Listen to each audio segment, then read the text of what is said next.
to communicate with the external devices. So it is all built on the chip, on the processor chip. So it is called as a on-chip memory or system on chip (SoC).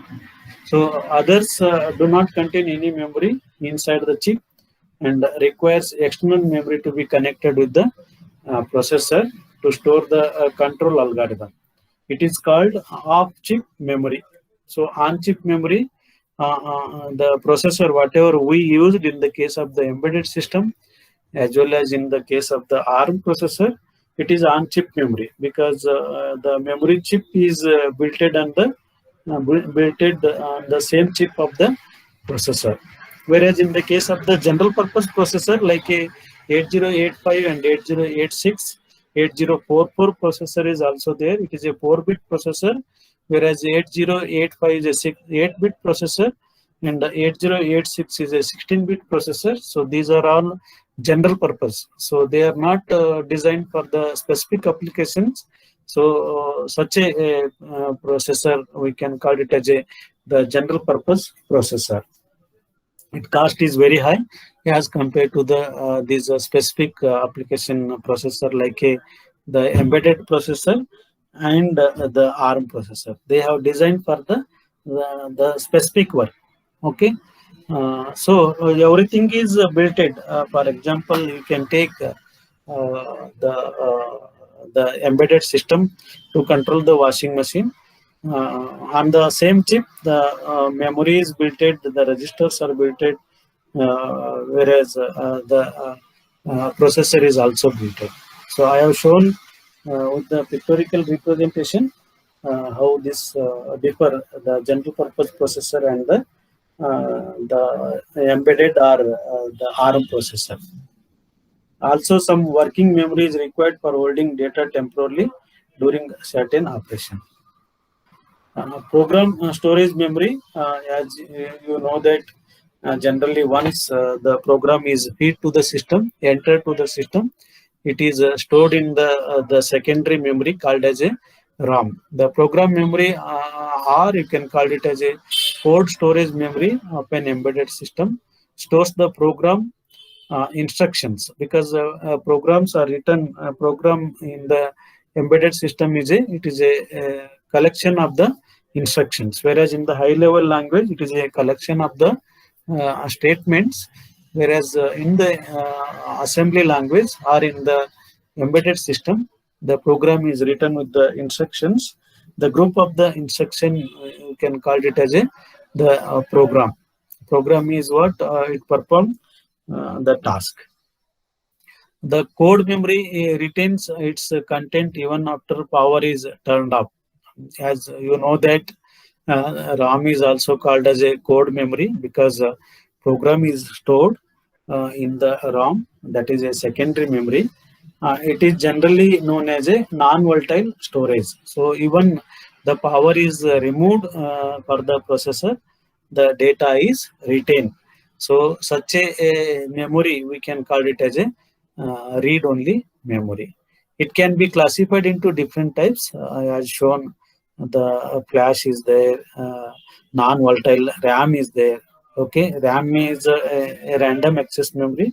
Its nature is volatile, but if you are making the RAM as a non-volatile, then it is almost behave like a RAM only.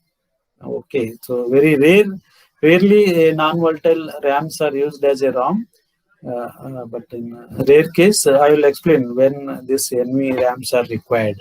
NVRAMs are required in the case of the shadow memory. So we will see what is this shadow memory. Like that, PROM are there, masked ROM, EPROM, EEPROM, and in the first or second model, we studied the different types of the memory, and question was there in the first internal also. In the third model, again the question is repeating because it is a embedded system. The first two model is related to the ARM system. So most of the time the embedded as well as ARM uses the microcontroller only. That's what there is a repetition. And book used for the first model, second model is one book. and third, fourth, fifth is the other book. Shivu is there. So almost same topics are repeating. So Flash is there. We are studying the different types of the ROMs. Masked ROM is there. It is written by the only expert, and user cannot write the program. That's what it is called as a masked ROM. So it is blocking user to write the data into the RAM. So it is called as a masked one. So its cost is very low and high volume productions. Because of the low cost, they can develop, manufacture large number of the ROMs. Inability to modify device firmware against firmware upgrades. You want to upgrade the firmware, you want to change the program, it is not possible in the case of the masked RAM. So some advantage and disadvantages are given. Creation of enhancement depletion mode transistor. How exactly they have been blocked from the user is, so depletion mode transistor are used through a channel implant or by creating a memory cell, either using standard transistors or a high threshold transistors. So with the help of these different types of the resistors, they are blocking, the manufacturer blocking user to write the data to the RAM. Such a ROMs we called it as a the masked ROM. As usual, the programmable read-only memory. Some ROMs are programmable. Okay, so here what happens? It is a masked ROM is like a once you write on the paper with the pen, you cannot rewrite it. Okay, so like that. So anything which is written with the pen on the paper, so it is called as a masked ROM. Whereas a programmable ROM, you can reprogram it. User can enable to reprogram. Whatever the program written by the expert, you want to modify it, the firmware modification is possible. You can upgrade depending upon the devices, the control device. Okay, this is possible. It is almost like a writing any document with the pencil. Okay, if you are writing with the pencil, many times you can erase it and rewrite. This is possible with the programmable ROMs. So here the cell is made up of the diodes, whereas here the cells are made up of the transistors. That's what you can reprogram. Erasable programmable read-only memory. That's what I told. It is the cells of the memory. That is what we can call it as a each cell stores 1 bit of the data. So here the cells are made up of the special type of the transistor called as the phototransistors. So because of the phototransistors, you can erase program. Whereas here the cells are made up of like a fuse type material. Once you blow up the fuse, user can blow up the fuses depending upon his requirement. Whereas here it is controlled by the manufacturer in the case of the masked ROM. So here the fuse like materials are used in the cells of the ROM. User can program it according to his convenience. Once the user is programmed and he cannot reprogram it. User can program it, but he cannot reprogram. So whereas in the case of the erasable programmable, user can program the ROM cells, he can reprogram it. So this is possible with the help of the erasable programmable read-only memory. So special type of the transistors are used. That transistor we can call it as the phototransistors. So whenever you want to rewrite, just expose the base of the transistor to the light. Okay, complete data is seized up like that. So the disadvantage of this is it has to be, the RAM chip has to be taken outside and it has to be exposed to the light. Whereas in the case of the EEPROM, it is almost like a PROM. Only the difference is that we need not take away this memory, RAM memory from the system. By connecting, by keeping the RAM memory in the system, you can erase the data. Okay, this is possible in the case of the EEPROM. Okay, whereas here the RAM cell has to be taken out. It has been exposed to the ultraviolet light. Here, without removing the RAM from the system, only with the help of the electrical signal only, we can erase. So the difference between the flash and the EEPROM is, so once it is electrically erased, the complete data from the memory is completely seized up. Whereas here in the flash memory, the data is seized up from block by block. For example, pages are made, the blocks are made. So you want to remove the data from the only one part of the memory. That is what you can call it as a pages. So it is possible in the case of the flash memory. So whereas here it is not possible. These are very fast, the RAMs, and these are very slow. This is the disadvantage of the flash memory. Okay, so we studied the different types of the ROMs. The masked ROM, it is controlled by the only experts, industry people. Once it is a programmed, we cannot update the program. So here it can be controlled by the experts or user according to his convenience. Once the program written by the user, it cannot be overwritten. It cannot be modified. So such a type of the ROM is called as a programmable ROM. So user can program. That is what P has come. Programmable means user only programs. User only write the programs. Okay, that's what it is, a programmable. Erasable, programmable, it is like a pencil and the paper. So anytime you write, erase. Anytime you write the program, you can erase it, you can rewrite multiple times. So this is possible. That's what I told you in the case of the Raspberry Pi, sorry, Arduino boards and Raspberry Pi. This type of the ROMs are used. Many times you can erase it, and many times it is like a paper and pencil.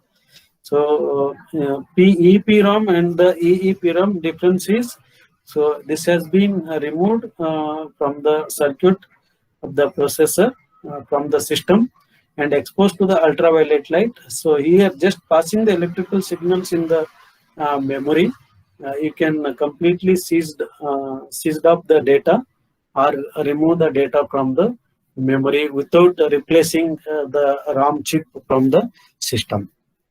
Difference between electrical and the flash is, so you can remove the data completely here, whereas here in the flash memory, most of the camera they consist of the flash memory. You want to delete block by block or the part by part of the memory.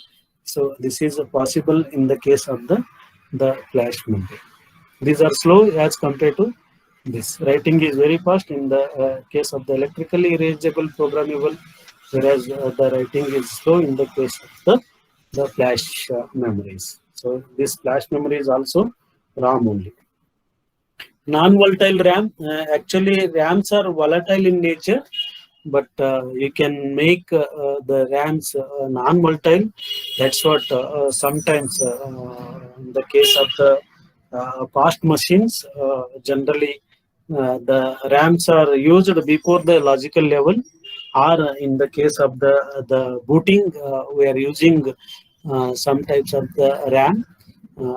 As all of you know that the RAMs are very fast as compared to the ROMs, the booting program. That is what you can call it as you might have studied the BIOS. BIOS is a basic input-output process.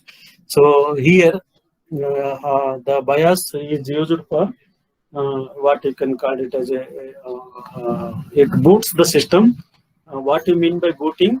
So it just enables the external devices which are connected to the processor.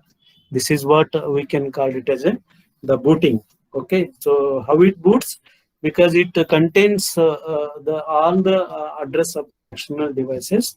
So when performing booting operations, it enables the external devices which are connected to the processor. So this booting program is generally stored in the what you can call it as a ROM. If it is stored in the ROM, what happens? It takes its own time to enable the external devices. Okay, hence instead of the ROM, you can store the boot program in the RAM. If you are storing the boot program in the RAM, this has been enabled in the booting time. Generally, the RAMs are enabled in the after booting, but here what happens if you are storing the boot program in boot program in the RAM. So such a memory we can call it as the non-volatile RAM, and it is what you can call it as you are going to study the concept called as the shadow RAM. So in the shadow RAM, what happens if the booting program is stored in the ROM? No doubt, you people experiencing with your laptop and with your PC also. So it is taking own time because the booting program is what it is a enables the external devices. So this is a software which enables the ports means these are the pins which are connected by the external devices. Maybe you can connect keyboard to the port is a pin. So through these pins, you can connect the external devices. Even you can connect the external memory also. You can connect the mouse. So ports are given, no pins are given. Through these pins, you can connect, and these pins are activated then and then only the booting program is executed. And this booting program is available in the ROM. As all of you know that the ROMs are very slow. So in order to execute this booting program effectively and efficiently, so sometimes we are storing these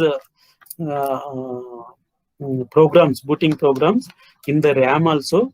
Such a type of the RAM we can call it as the non-volatile RAM. But the thing is that the nature of the RAM is it is a volatile in nature. Okay, so but so in some cases, if you want to execute, you want to turn on the system very fastly. So you can use this type of the memories, non-volatile RAM, or you can use this RAM to store the booting program BIOS. So it is also called as the shadow memory shadow. Anyhow, we are discussing the memory shadow in the forthcoming bits. Non-volatile RAM, it is used if you are making RAM to retain the content after removing the power. So such a RAM is called as a non-volatile RAM. So internal block diagram is not there because only you have the brief definition for the these non-volatile RAM. Just you understand, the RAM is making the RAM experts are making the RAM as a the RAM means it is a dynamic nature. So until and unless the power is there, data is there. Once the power is removed, the data is seized off. So this is what we can call it as a dynamic nature. As time varies, okay, the data is not maintained in the cells of the RAM. The experts are making, even after removing the power also, the data is available in the RAM. Such a RAM we can call it as a the non-volatile RAM.